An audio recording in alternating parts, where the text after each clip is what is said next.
السلام علیکم۔ 15 سال حسام خوشی خوشی اپنی امی کو بتا رہا تھا، محمد حمزہ اشرفی امی، میں نے سلمان صاحب سے بات کر لی ہے، وہ مجھے ملازم رکھنے پر راضی ہو گئے ہیں۔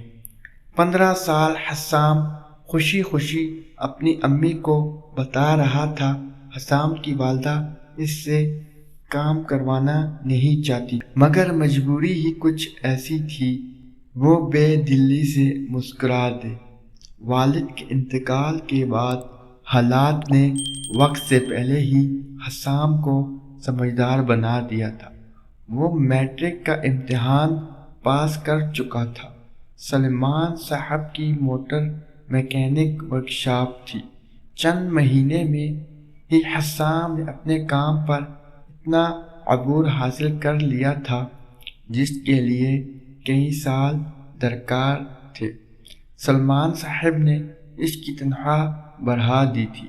ایک بار سلمان صاحب کے دوست ڈاکٹر صلاح الدین صاحب اپنی گاڑی ٹھیک کرانے ورکشاپ آئے۔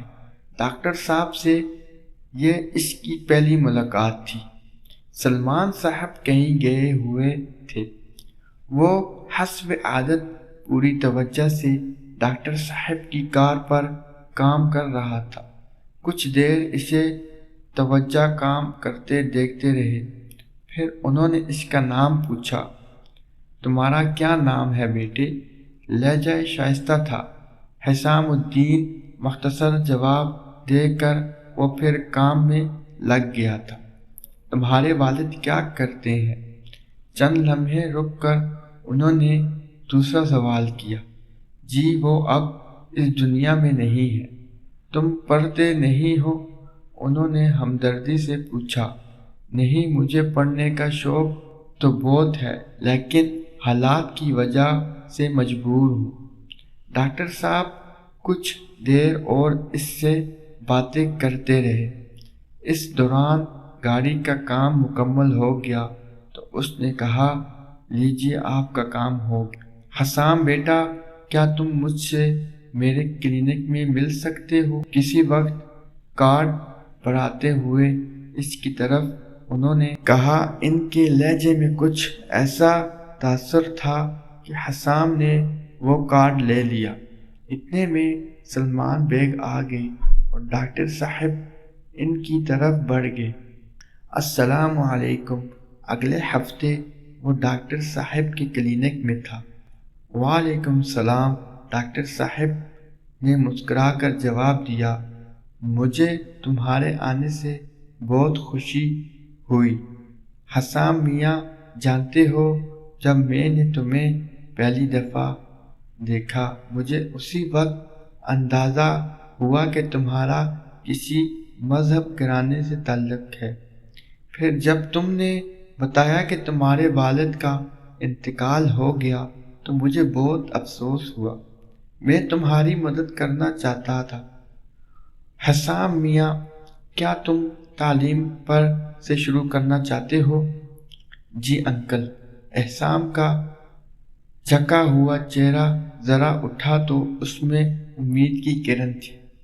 اچھی بات ہے، میں تمہاری تعلیم کا پورا خرچ اٹھاؤں گا، بس تم دل لگا کر تعلیم حاصل کرنا۔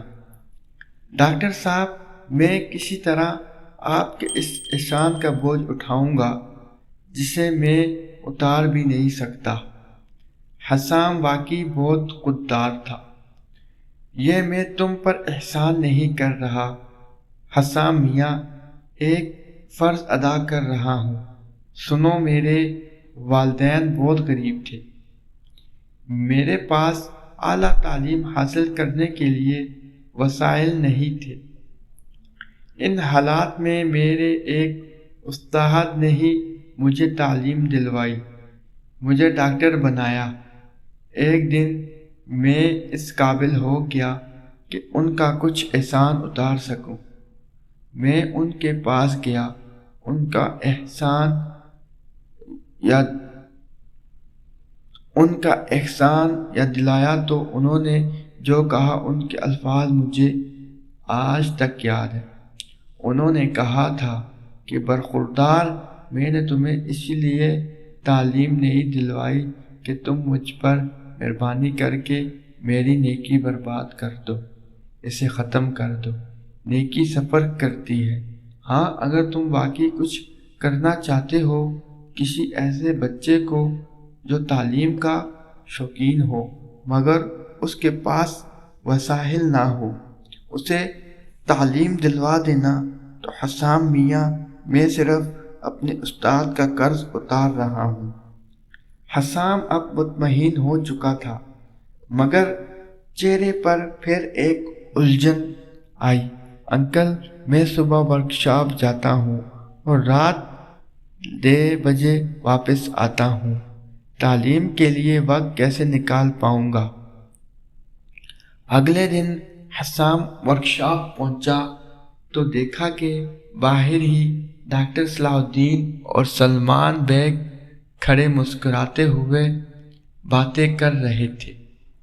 وہ سلام کر کے ورکشاپ کے اندر چلا گیا۔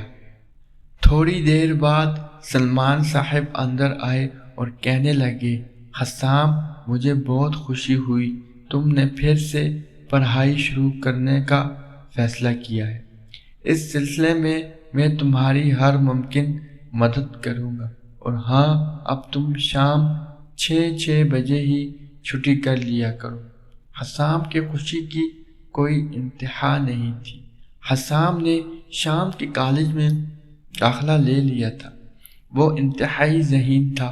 اس نے اپنے لیے تجارت کے شعبے کا انتخاب کیا تھا۔ ٹیوشن کی ضرورت اس کو پہلے بھی کبھی نہیں پڑی تھی۔ کبھی کبھار کوئی بہت مشکل سوال ہوتا تو وہ ڈاکٹر صلاح الدین کے بیٹے خرم سے مدد لیتا تھا۔ خرم ایک بینک میں مینیجر تھا۔ حسام نے بھی کام کے بعد M.Com بھی اچھے نمبروں سے پاس کر لیا۔ خرم نے سفارش کر کے اپنے بینک میں اچھی ملازمت بھی دلا دی تھی۔ حسام کی تعلیم اب بھی جاری تھی۔ بہت سارا وقت گزر گیا۔ حسام الدین نے تعلیم مکمل کر لی تھی۔ اب وہ بینک میں ایک بڑے عہدے پر فائز تھے۔ ان کا پورا اسٹاف ان سے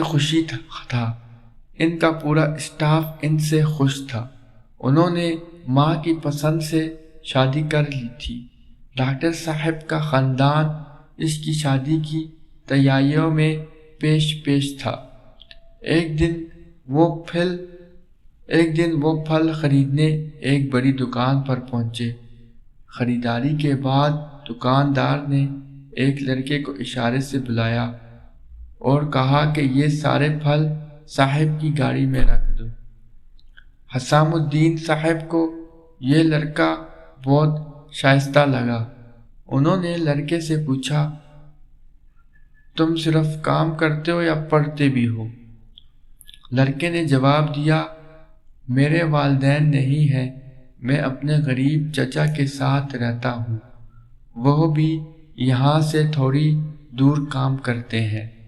میں نے 9ویں جماعت پاس کر لی ہے، آگے پڑھنے کا شوق تو ہے مگر گھر کے حالات خراب ہیں۔ ٹھیک ہے، حسام نے اپنا کارڈ اسے دیتے ہوئے کہا، تم اپنے چچا کے ساتھ اس پتے پر آ جانا، اللہ بہتر کرے گا۔ سفر کرتی نیکی کا ایک اور پڑاؤ تھا۔ امید کرتا ہوں کہ ویڈیو اچھی لگے گی۔ شکریہ۔